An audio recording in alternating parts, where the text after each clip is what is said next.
घर में कौन है? कोई नहीं है, सिर्फ बाबा है। क्या हुआ? अगर नहीं है तो ये कोट किसका है? ज़ैनब, ये सब तुमने कैसे होने दिया? तुम्हें क्या हो गया?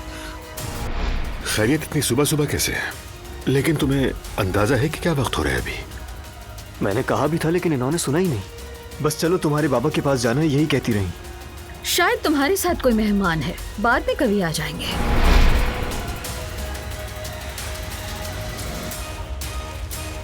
पिछले दिनों कब्रिस्तान में देखा था तुम्हें आवाज भी दी लेकिन तुम वहां से भाग गई। बात करने की हिम्मत नहीं थी शायद मुझ में। आज हमें मौका मिल ही गया है तो हम अपनी तलाक के बारे में भी एक दूसरे से बात कर लेते हैं।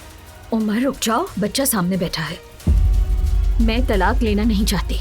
तुम जैसे चाहो अपनी जिंदगी गुजार लो, मैं बर्दाश्त कर लूंगी।